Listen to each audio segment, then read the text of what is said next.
उसी उपक्रम में मैं भी आगे बढ़ता हूं। वस्तुतः पंडित प्रवर मधुसूदन ओझा जी ने जो ये कादम्बनी नामक ग्रंथ की रचना की है, किंचित उसका दिग्दर्शन करवाते हुए मैं आगे बढ़ूंगा।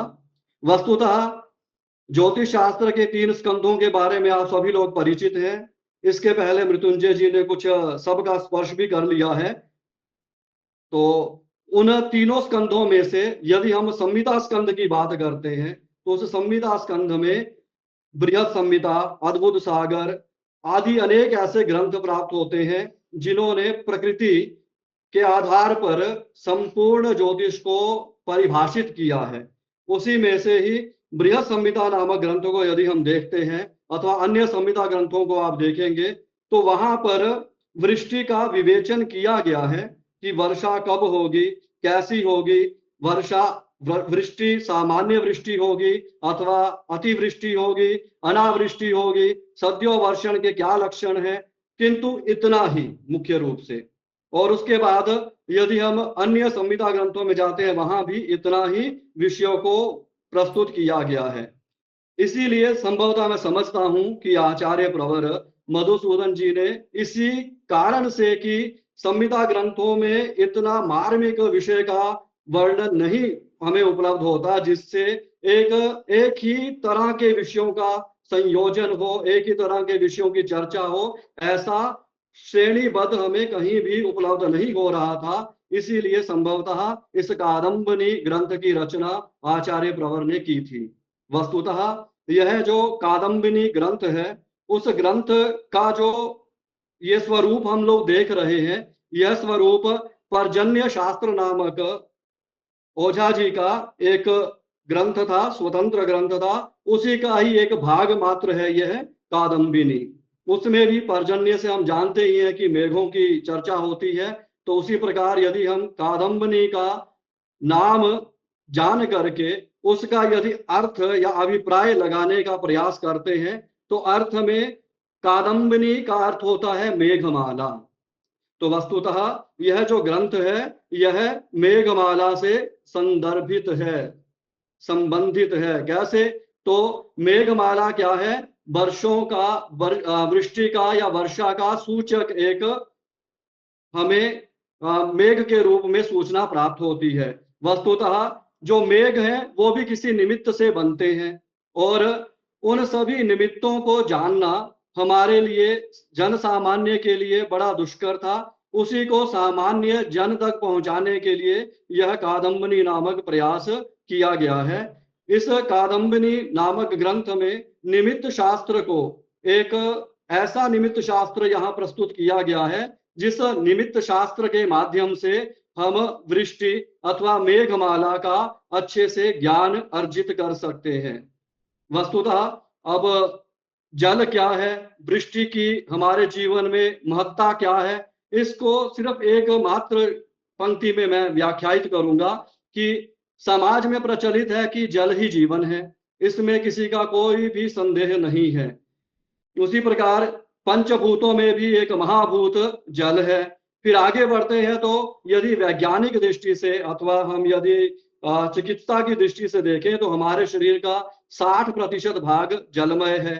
और यदि पृथ्वी की बात करें तो पृथ्वी का 71% 71% जो हिस्सा है वो जल से आच्छादित हुआ है।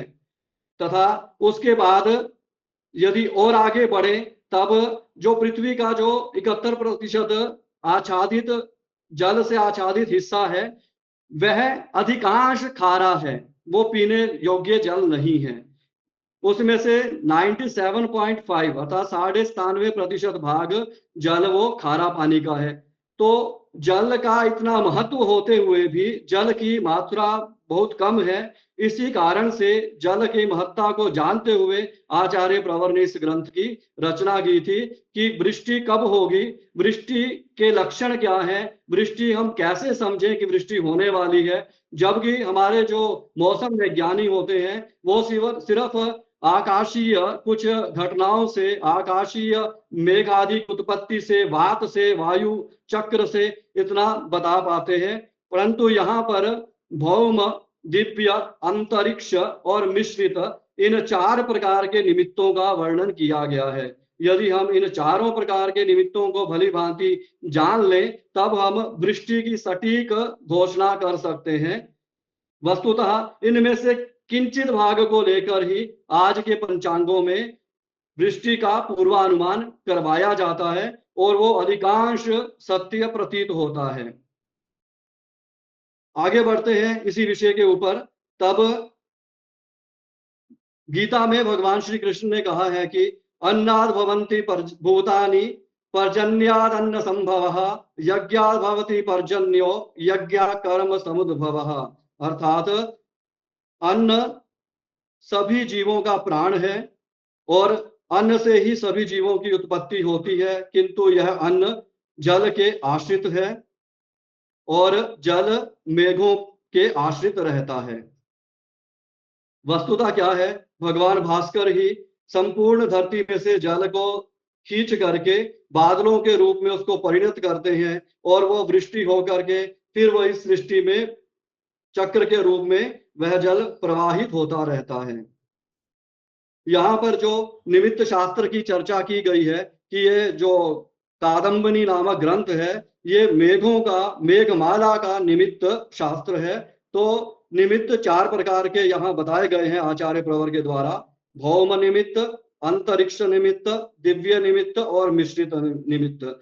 भौम निमित्त क्या है कि जैसे आचार्य वराह मिहिर ने सद्यो वर्षण एक अध्याय वहां पर बृहद संहिता में प्रतिपादित किया है। वहां उन्होंने मनुष्य, पशु, पक्षी, कीट आदि की चेष्टाओं से सद्यो वृष्टि का विवेचन किया है। उसी प्रकार अंतरिक्ष क्या है, जैसे गर्भ धारण करना मेघों का, वहां बताया गया है कि वायु का चलना और मेघों की गर्जना होना, बिजली का कड़कना इत्यादि अनेक प्रकार के वहां पर कुछ लक्षण बताए गए थे जिससे मेघ गर्भ धारण किए हैं उसकी संभावना की पुष्टि होती है। और उसके बाद दिव्य निमित्तों में सूर्य ग्रहण, चंद्र ग्रहण, सप्तनाड़ी चक्र, ग्रहों का उदयास्त, संक्रांति आदि के द्वारा वृष्टि का पूर्वानुमान किया जाता है। वस्तुतः पंचांग इन सब पर आश्रित रहता है। और मिश्रित अध्याय में क्या है कि 12 मासों में कुछ तिथियों को लेकर के वहां पर वृष्टि का अनुमान करवाया जाता है।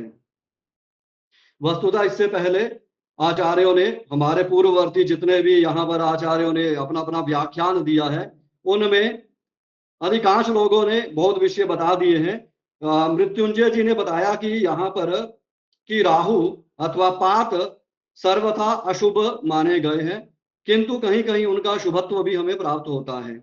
जैसे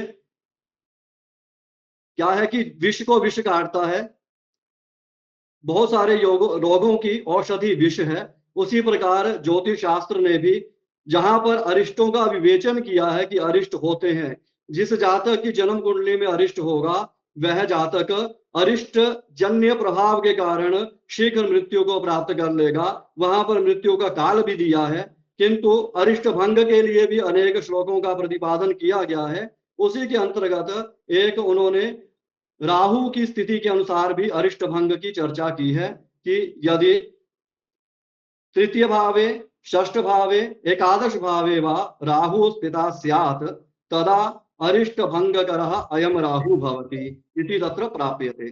तो अरिष्ट भंग कारक राहु होता है नाम, यह पात भी कभी कभी शुभ फल देने वाला होता है। वस्तुतः फलित ज्योतिष में देखा जाएगा तो फलित ज्योतिष में अधिकांश आचार्यों ने राहु की चर्चा विशेष रूप से नहीं की, किंतु संविदा ज्योतिष में राहु की या पात की विशिष्ट चर्चा हुई है। राहु 4 अध्याय नाम से अध्याय ही स्वतंत्र रूप से रचित किए गए हैं। पात का उल्लेख करते हुए सूर्य सिद्धांत में मिलता है कि शीघ्र मंदोच पाताख्या ग्रहाणाम गति हेतवः, तत्र ग्रहाणाम गति हेतवः, ग्रहों की गति के यह 3 मुख्य कारण हैं कि कोई ग्रह को पूर्व की तरफ आकर्षित कर रहा है, कोई पश्चिम की तरफ आकर्षित कर रहा है और पात दक्षिण और उत्तर की तरफ ग्रहों को खींच रहे हैं। इस प्रकार चुंबकीय या अथवा पातों के आकर्षण के कारण वो ग्रह चलते हुए वो एक राउंड में सीधा ऐसे नहीं घूमते, वो क्या है कि उसमें भी जिगजैग होते रहते हैं, तो वो गति के कारक के रूप में भी पात को स्वीकार किया गया है सूर्य सिद्धांत में। उसके बाद जब पात है, पात क्या है कि संयोग की चर्चा होती है कि दो वृत्तों का संयोग पात संज्ञक है, और वृत्तों को यहाँ जो विमंडल है ग्रहों के, उनको नाग शब्द से प्रतिपादित किया गया है। तो ग्रहों का संयोग जिसको ग्रहण भी माना गया है, तो कैसे ग्रहण माना जाता है, कब ग्रहण होता है, कब क्या होता है, उसके बारे में बृहद संहिता में यह श्लोक प्रतिपादित है। आचार्य वराहमिहिर ने लिखा है कि सूर्येण अस्तमनः चंद्रेण समागमः ताराग्रहाणां परस्परम युद्धम प्रकीर्तितम, अर्थात जब सूर्य के साथ कोई ग्रह होता है तो अस्तंगत हो जाता है, चंद्र के साथ बैठने वाले ग्रह को समागम स्थिति में मान लिया जाता है। उसी प्रकार जब पंच तारा ग्रह में से कोई ग्रह परस्पर बैठते हैं, इकट्ठे होकर बैठते हैं, एक राशि आदि में उनकी युति मानी जाती है, तब युद्ध माना जाता है। षड बल साधन की प्रक्रिया में वहां पर युद्ध बल भी एक बल में स्वीकार किया गया है। वस्तुतः फिर आगे बढ़ते हैं तो ज्योतिष शास्त्र का जो फल है उसका चिंतन करते हुए आचार्य ने लिखा है, ज्योतिष शास्त्र फलम पुराण गणकई आदेश इति उच्यते नूनम लग्न बलाश्रितः पुनरयम तत्स्पष्ट खेटाश्रयम, अर्थात ज्योतिष शास्त्र का जितना भी फल है, चाहे वो फल फलित में बताया गया हो, फलित स्कंद के अंतर्गत वर्णित हो, अथवा संहिता स्कंद में वर्णित हो, वह सभी ग्रहों का जो फल है वो उस पूरे फल को आदेश के नाम से प्रतिपादित किया गया है। वस्तुतः यह आदेश का अभिप्राय है जो निश्चित घटित हो, जिसमें हो सकता है कि भावना ना हो, अपितु हो ऐसा ही होगा वैसा निश्चय किया जाए, वह आदेश है। और नूनम लग्न बलाश्रितम, पुनः यह जो ग्रहों का फल है वह लगन पर आश्रित होता है। जैसे कि मृत्युंजय जी ने बताया था अभी कि लगन क्या है, लगन है क्रांति वृत्त और क्षितिज वृत्त का पूर्वी संपात लगन है। तो हम लोग क्या करते हैं कि कुंडली के माध्यम से संपूर्ण ब्रह्मांड को एक मानचित्र के रूप में चित्रित कर देते हैं। जैसे जो लगन होता है, प्रथम लगन होता है, वो क्या होता है कि क्रांति वृत्त और पूर्व क्षितिज का संपात है, और उसको प्रथम भाव हम मान लेंगे कुंडली में। उसके बाद जो सप्तम में है क्रांति वृत्त और क्षितिज का संपात है, उसको सप्तम भाव मान लेते हैं। उसी प्रकार जो याम्योत्तर और क्रांति वृत्त का ऊर्ध्व संपात है वह दशम भाव है, अधा संपात पाताल भी जिसको हम लोग बोलते हैं वह चतुर्थ भाव है। इस प्रकार चार केंद्रों के निकलने से क्या है कि वो जो संपूर्ण चक्र बनता है जन्म कुंडली का, वो संपूर्ण ब्रह्मांड का एक मानचित्र होता है। चलिए इसी क्रम में आगे बढ़ते हैं कि यह जो संपात की बात आ रही है, नाग का तो वर्णन सभी आचार्यों ने, मेरे से पूर्ववर्ती आचार्यों ने बता दिया है कि ग्रहाणाम गति मार्गा ये कक्षा वृत्तेति विश्रुता बहुधा वर्तिता भोगा ते नागा नाग विग्रह इत्यादि। फिर उसके बाद गौण परिभाषा का यह तथ्य, यत्र गच्छन्ति चंद्राद्या तद विमंडल मुच्यते, इसको भी चंदन होता, मृत्युंजय जी वगैरह ने सभी ने इसको प्रतिपादित कर दिया है। अब मैं अपने विषय की तरफ और बढ़ता हूं कि मुझे सूर्यपात के ऊपर व्याख्यान के लिए बताया गया है कि सूर्यपात वस्तुतः क्या है कि दो वृत्तों का संपात पात कहलाता है। किन दो वृत्तों का? जैसे चंद्र विमंडल का सूर्य के साथ, सूर्य मंडल अर्थात क्रांति वृत्त के साथ जो संपात है वो संपात चंद्र और सूर्य का संपात हो गया। इसी प्रकार पंच तारा ग्रहों का अर्थात मंगल, बुध, गुरु, शुक्र और शनि, इनके जो भ्रमण मार्ग हैं उनको उनका विमंडल बोला जाता है। जैसे मंगल जिस अपने भ्रमण मार्ग में चलता है, सभी का वृत्त माना गया है, वह वृत्त मंगल का मंगल विमंडल कहलाता है। उस मंगल विमंडल का सूर्य के भ्रमण मार्ग अर्थात क्रांति वृत्त के साथ जो स्पर्श हो रहा है उसी को ही भौमपात के नाम से बताया गया है। वस्तुतः जो यह पात है, इस पात के वर्णन के साथ साथ आचार्य ने कुछ ऐसी परिस्थिति भी व्याख्यायित कर दी है, बता दी है कि जिस परिस्थिति के होने पर ही यह बात समझ में आता है। जैसे हम लोग जानते हैं, जितने भी लोग थोड़ा बहुत भी सिद्धांत जानते होंगे या ज्योतिष का स्पर्श होगा, तो सब जानते हैं कि नाड़ी क्रांति वृत्त का संपात दो जगह पर होता है। एक संपात पूर्व में है और एक संपात पश्चिम में है। तो नाड़ी क्रांति वृत्त का जो पूर्वी संपात है, वो जो दोनों संपात है गोल संधि संज्ञक है, किंतु पूर्वी संपात पूर्वी गोल संधि हो जाएगी, प्रथम गोल संधि, और अपर गोल संधि पश्चिमी संपात को बोलते हैं। तो ये गोल संधि को आधार मान करके यहाँ पर सबसे पहले हमें सूर्य की स्थिति को जानना होगा कि सूर्य उस समय संपात जब बन रहा है तो सूर्य कहाँ पर है। तो उसके लिए आचार्य ने कहा है, सूर्य पाता क्रांति पाता अष्टोत्तर शते शनेः, अर्थात क्रांति पातात।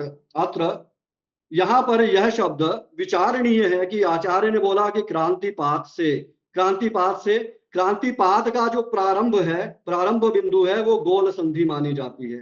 तो गोल संधि से सूर्य कहां पर है उसको पहले जान लेना है।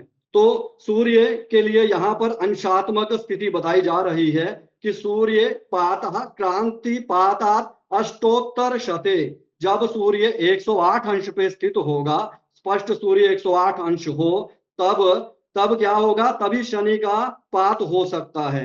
वो नक्षत्र इत्यादि का अभी उल्लेख करेंगे हम लोग।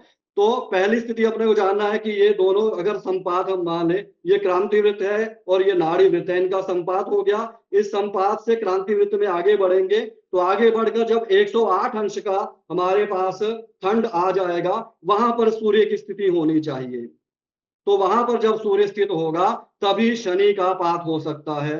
उसी प्रकार गुरु का पात कब होता है, जब बोलते हैं कि शते गुरोह, जब 100 अंश पर सूर्य हो, अर्थात 3 राशि 10 अंश पर सूर्य हो, तब वस्तुतः ये जो पात की बात हो रही है, ये सूर्य की स्थिति की बात हो रही है, ये दोनों गोल संधियों से उतने उतने अंश की बात हो रही है। अर्थात 100 अंश नाम 3 राशि और 10 अंश। तो 3 राशि 10 अंश पर सूर्य हो, कहां से, प्रथम गोल संधि से, अर्थात चतुर्थ राशि के 10 अंश पर। उसी प्रकार यदि वो द्वितीय गोल संधि, अर्थात द्वितीय गोल संधि क्या है, तुलादि, वहां से यदि वो 3 राशि और 10 अंश अर्थात दशम राशि के 10 अंश पर जब रहेगा, तब ये गुरु और सूर्य का पात होगा। उसी का उल्लेख आगे कुछ श्लोकों में और दिया गया है। आचार्य यहाँ पर नक्षत्रों को भी प्रतिपादित कर रहे हैं कि वस्तुतः जब वहां पर सूर्य रहेगा तभी जाकर के, जैसे शनि का संपात अभी बताया जा रहा है कि आदित्यादेज पूषान्ते संपाता शनि सूर्ययो राशेरष्टादशे त्वंशे तुर्यस्य दशमस्य च। बोलते हैं आदित्यार्धे, यहां पर पहले देख लें कि अष्टादशे त्वंशे, अष्टादशे अंशे, तुर्यस्य, तुर्यस्य नाम चतुर्थस्य, और दशमस्य, अर्थात पहली गोल संधि ले ली हमने तो मेषादि को प्रथम गोल संधि बोलते हैं। वहां से हमने प्रारंभ किया कि जब सूर्य 108 अंश पे आएगा तो क्या हो गया, तो चतुर्थ राशि के 10 अंश पर सूर्य हो गया। उसी बात को इन्होंने आचार्य ने यहां बोला है कि तुर्यस्य अष्टादशे तु अंशे, तो 18 अंश पर जब सूर्य स्थित होगा।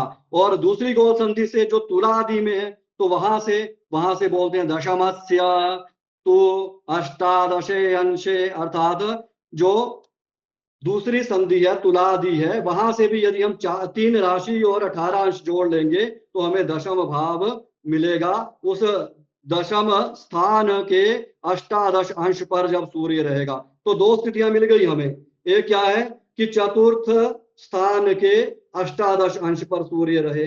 दूसरा क्या है, वो जो संपात है उसके आगे वाले संपात की बात हो रही है, 2 संपातों में दूसरे संपात में चले गए तो वहां पर दशम स्थान के अष्टादश अंश पर सूर्य है, तो 2 स्थान मिल गए। तो ये स्थिति होनी चाहिए प्रथम। तो उसके बाद फिर क्या है, आदित्यार्धे, आदित्यार्धे नाम, यहाँ पर आदित्य ग्रहों के सभी के, अर्थात जो नक्षत्र हैं नक्षत्रों के अधिपति बताए गए हैं। नासात्यंतक वह निधातु शशवृत इत्यादि श्लोक मूल चिंतामणि में प्राप्त होता है। यहाँ आदित्य से हस्त नक्षत्र लिया गया है, सूर्य स्वामी है। तो हस्तार्धे, हस्त नक्षत्र के आधे में ये संपात होता है। किसका? तो बोलते हैं शनि सूर्ययोः संपातः भवति। शनि और सूर्य का संपात होता है। कब होता है? हस्त के आधे भाग में। तो कोई भी वृत्त है, यदि हम वृत्तों को देखेंगे ना, तो वृत्त अगर एक जगह वृत्त टकरा रहा है, दूसरी जगह भी वृत्त टकराएगा। दो चूड़ियां रखेंगे तो उनको मिलाएंगे परस्पर, तो दोनों चूड़ियां ऐसी होंगी, दो जगह पर वो स्पर्श करेंगी। यहां पर भी दो जगह पर स्पर्श हो रहा है। एक जगह हमें बता दिया कौन सा संपात हुआ, तो वो बोलते हैं कि हस्त के आधे भाग में संपात होगा। और दूसरा वाला संपात कहाँ होगा? तो वो दूसरे वाले गोल में चलते हैं, अभी मतलब गोल संधि के दूसरे भाग में चलते हैं, तो वो कहां पर होगा? तो बोलते हैं पूषांते। पूषांते, पूषा स्वामी है जिस नक्षत्र के, अर्थात रेवती नक्षत्र के अंत में दूसरा संपात होगा। तो इस प्रकार से सूर्य और शनि के दो संपात बताए गए। वो कब होते हैं? एक हस्त के आधे में और एक रेवती के अंत में होता है। किंतु सूर्य की स्थिति जब 118 अंश पर रहेगी तभी ये संपात संभव है। अर्थात उस समय यह संपात होता रहा होगा, तब आचार्य ने एक मानचित्र के समान चित्रित करके यहाँ प्रस्तुत कर दिया है। उसी प्रकार यदि गुरु और सूर्य का, पंचतारा ग्रहों में शनि की बात हो गई, अब शनि के बाद गुरु और सूर्य की चर्चा हो रही है। जब गुरु और सूर्य का संपात हो, तो यह संपात के लिए बोला गया कि सूर्य स्पष्ट 100 अंश पे होना चाहिए। तो 100 अंश का मतलब क्या हुआ? 30 अंश की एक राशि, तो 90 अंश की 3 राशियां, और 10 अंश अधिक, तो 3 राशि 10 अंश।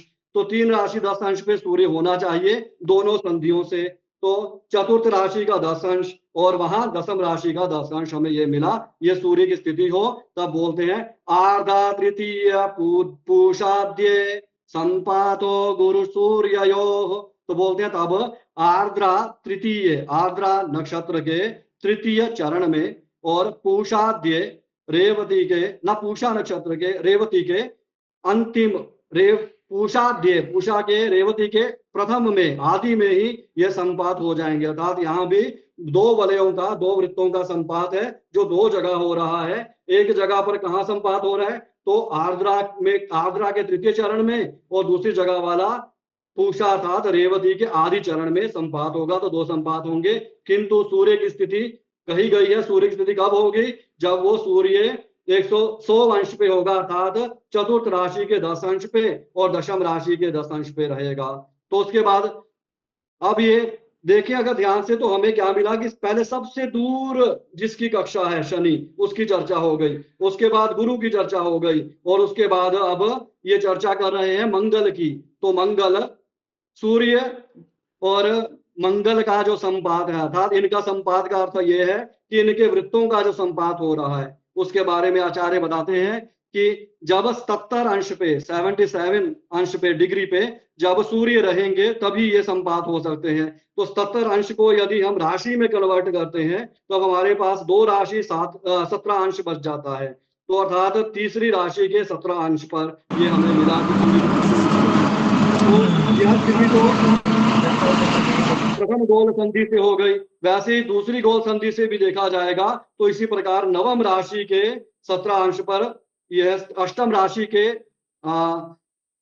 17 अंश पर यह स्थिति बनेगी। जैसे बोलते हैं भरण्यन्ते विशाखार्थे संपातो भौम सूर्ययोः। तो भरण्यन्ते, भरणी के अंतिम भाग में, और विशाखार्थे, विशाखा के आधे में, तो वही दो संपात हो गए।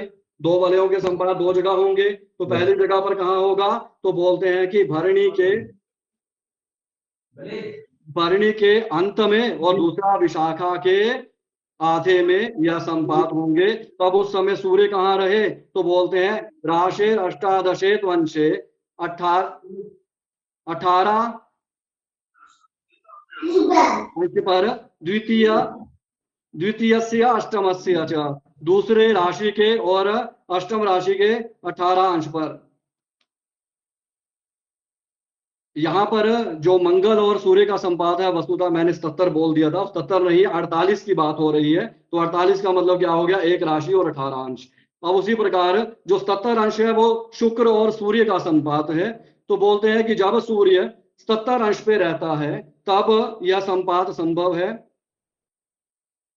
77 अंश पर रहने का अभिप्राय क्या है? कि 30 अंश की दो राशियां निकल के 60 अंश और 17 अंश अधिक हैं, तो तीसरी राशि का 17 अंश हमें प्राप्त होगा। तो ये तीसरी राशि का 17 अंश का अभिप्राय यह है कि जब सूर्य यहां पर स्थित हो, तो दो गोल संधियां हैं, प्रथम गोल संधि और द्वितीय गोल संधि, तो वहां से दोनों से ही हमें 70 अंश पर सूर्य को देख लेना है, अर्थात तीसरी राशि के 17 अंश पर सूर्य हो। तो संपात कहाँ होता है, तो बोलते हैं रोहिण्यन्ते च ज्येष्ठार्धे संपाता शुक्र सूर्ययो। तो रोहिणी के अंतिम भाग में और ज्येष्ठा के आधे भाग में यह संपात होगा। तो वृत्त एक जगह यहां लगा, एक जगह यहां लगा, तो इस प्रकार दो जगह स्पर्श करेगा। एक जो स्पर्श होगा वो रोहिणी के अंतिम में होगा, दूसरा ज्येष्ठा के आधे में होगा। उसी प्रकार अंतिम में ये बोलते हैं आचार्य कि बुध और जो सूर्य का संपात है वो कहां पर होगा, तो उसके लिए बताया गया है कि 47 अंश पर जब सूर्य रहते हैं, 47 डिग्री पर जब सूर्य रहेंगे तभी यह संपात संभव है। तो 47 अंश, तो ये दोनों ही गोल संधियों से 47 अंश की चर्चा हो रही है। 47 अंश बोलने से हमें ज्ञात होता है कि एक राशि और 17 अंश, अर्थात द्वितीय राशि के 17 अंश। उसी प्रकार तुला से यदि शुरू करेंगे, तुला और वृश्चिक, अर्थात दूसरी वहां पर 8वीं राशि के 17 अंश की ये स्थिति है। अगर सूर्य 8वीं राशि के 17 अंश पर है या फिर दूसरी राशि के 17 अंश पर है, तभी यह संपात संभव होगा। यह संपात किन नक्षत्रों में होता है, तो आचार्य बताते हैं कि भरण्यन्ते विशाखार्थे संपादो बुध सूर्ययोः। तो अर्थात भरणी के अंत में और विशाखा के आधे भाग में यह संपात संभव है। यहाँ पर भी दोनों प्रकार के भागों की बात हो गई है, क्योंकि वलय का वृत्तों का संपात एक जगह ऊपर हो गया, एक जगह नीचे हो गया। दोनों वृत्त आपस में जहां युति कर रहे हैं, संपात कर रहे हैं, युति कर रहे हैं, तो उसको हम लोग संपात के नाम से या पात के नाम से जान रहे हैं यहाँ पर। तो यह स्थिति भी दो जगह प्राप्त होगी। इस प्रकार से आचार्य ने यहाँ सूर्यपात का उल्लेख किया है। तो पात वस्तुतः अदृश्य वस्तु है। जो संपात है, संपात अर्थात किसी भी किन्हीं वृत्तों का संपात हो सकता है। गौर परिभाषा में या सिद्धांत के अन्य ग्रंथों में अनेक संपातों की चर्चा होती है। यहाँ पर सूर्य के मंडल में, अर्थात सूर्य का मंडल क्रांति वृत्त में पंच तारा ग्रहों के जो विमंडल हैं, उनके भ्रमण मार्ग हैं, उनके संपात होने की चर्चा इस सूर्यपात नामक प्रकरण में की गई थी। वस्तुतः ज्योतिष शास्त्र में जो ये तीनों स्कंध बताए गए हैं, ये तीनों स्कंध परस्पर सम्मिलित हैं। यदि हम एक स्कंध को नहीं, आप कृपया कंक्लूड करें। जी, यदि हम एक स्कंद को नहीं जानते हैं तो दूसरे स्कंद में सत्ता नहीं प्राप्त कर सकते। जैसे यहाँ पर वृत्तों की चर्चा हुई कि इस अमुक अमुक स्थान पर संपात होते हैं, तो वो क्या है, क्रांति वृत्त के भागों का ही उल्लेख है। क्रांति वृत्त के 27 भागों को करने पर नक्षत्र प्राप्त होते हैं। तो यदि हम सिद्धांत को जानेंगे तभी हम जान पाएंगे कि कहाँ कहाँ कितने कितने भाग पर कौन सी राशि या कौन से नक्षत्र की सत्ता हम स्वीकार कर सकते हैं।